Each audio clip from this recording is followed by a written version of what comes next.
Hello, everyone. Uh, Beginning arguably the greatest chapter that Boruto has released, surprisingly has a Konohamaru cover page, which was kind of shocking to me, but he is very important within this chapter.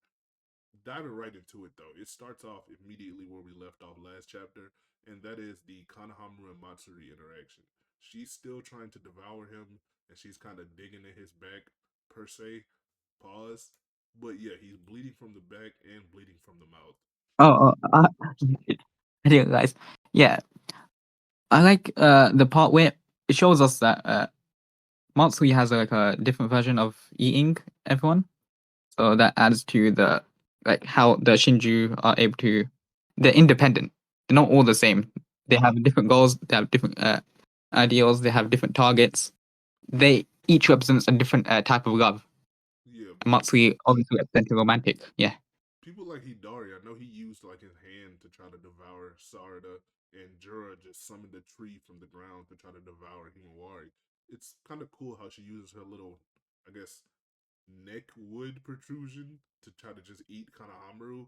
It's almost like just a bigger mouth. By far, she has the, or my favorite way to devour people.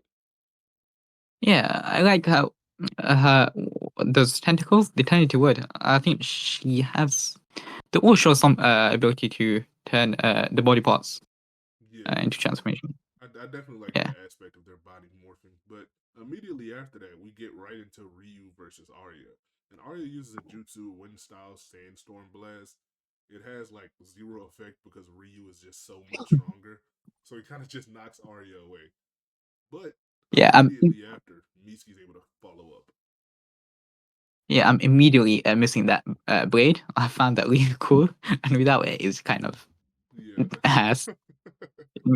Yeah, it's not really working out of his favor. He kind of just needs that sword. But Mitsuki's attack, it kind of pushes Ryu away because Ryu was kind of focused on Arya.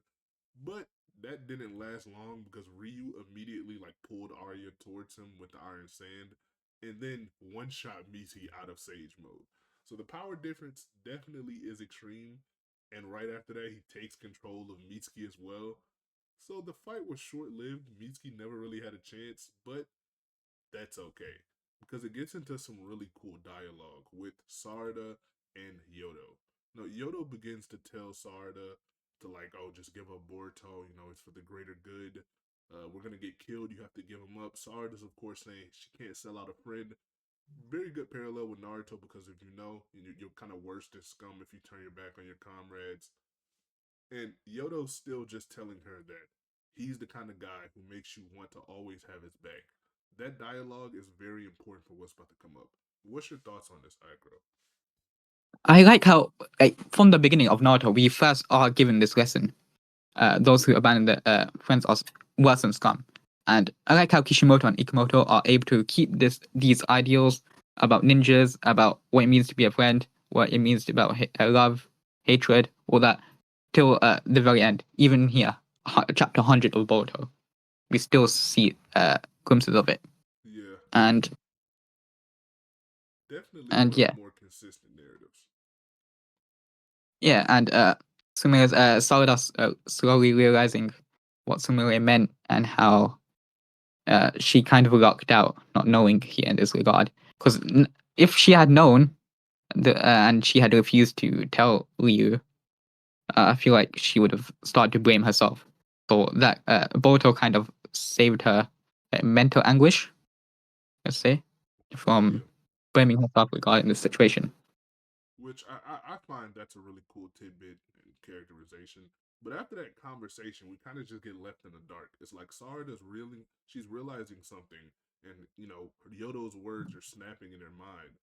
But we go back to Matsuri versus Kanohamaru, and Matsuri starts to cry, but she doesn't know what crying is because she was just born. She's still figuring out herself, and all of these other emotions and reactions are coming from this crying. Her heart's racing. He's calling her name, and he sees this opportunity to strike.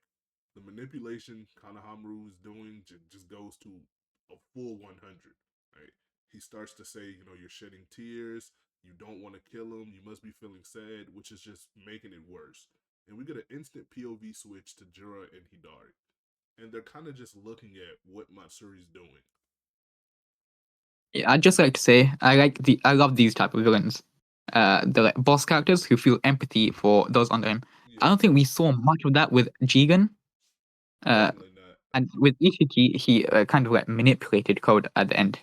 It was more of a manipulation tactic. But yeah, we see glimpses of Jura uh, taking care of like the Shinju, caring for them, understanding them, and he even sheds tears when he realizes her struggles.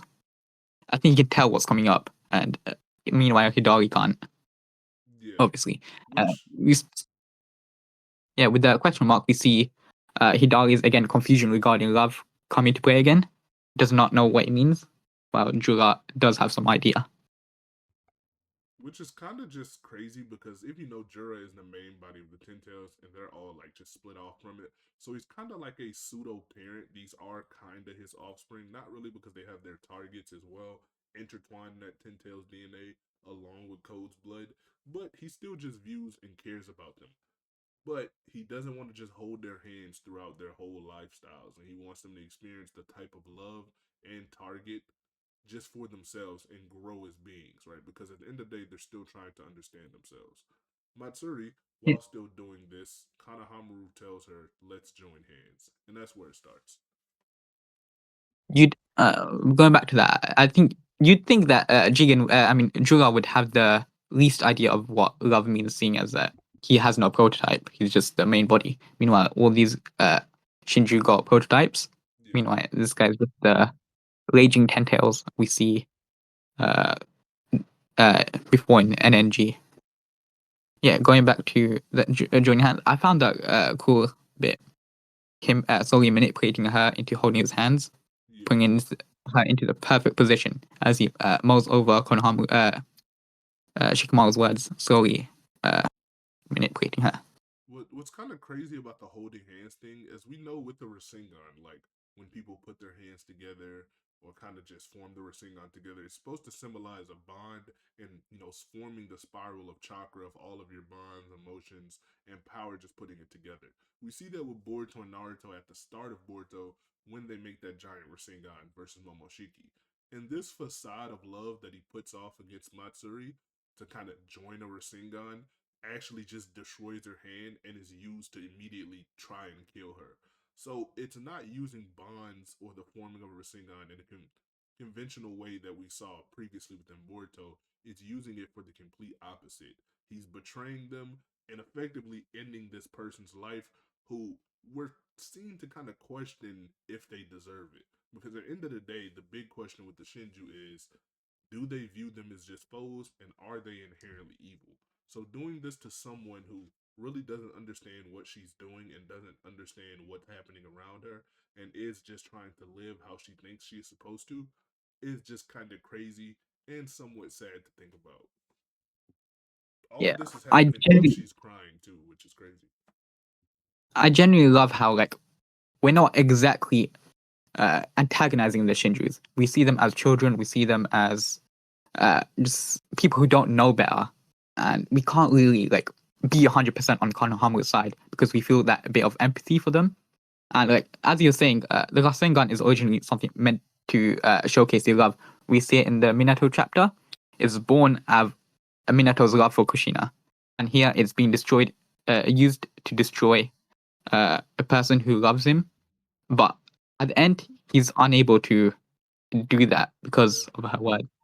The Rasengan immediately dissipates. Yeah, because right before he like just destroys her body completely, there's a gigantic panel of her crying in the middle that says Kanahamaru-chan, which you see his eyes kind of open, and then Jura comes in and says, because of love, Matsuri wavered over devouring him and allowed him to trick her and deliver a painful counterattack.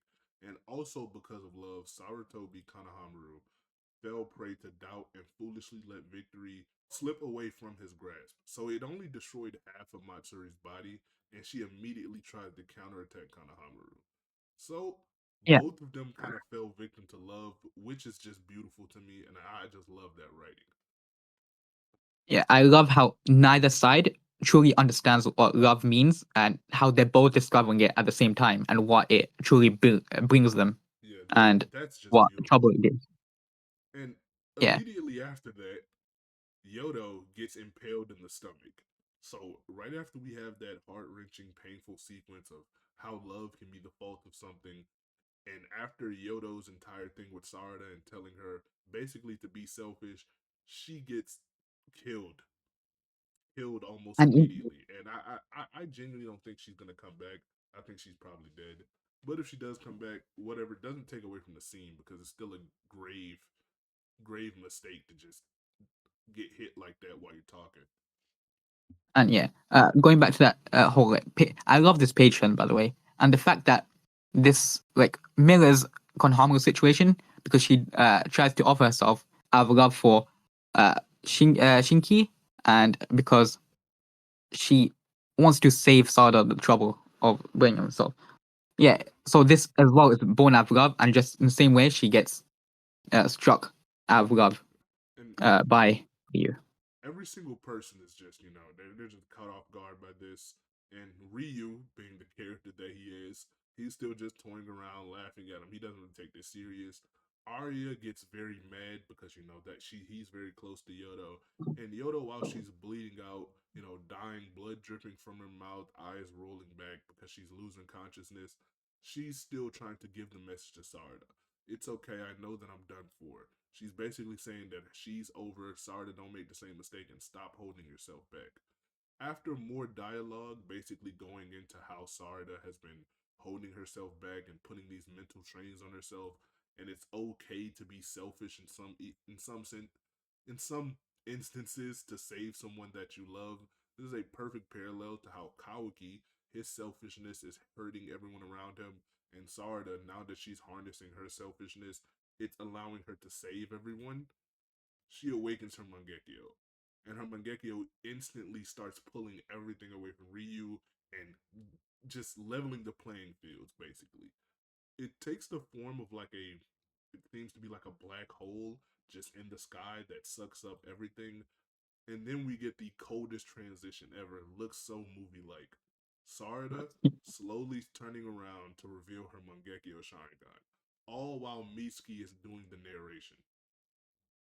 The pan out, the cinematic page turn, everything was brilliant. And I love how Sarada is able to parallel not only Sasuke, Naruto, but also Sakura with Yodo as well.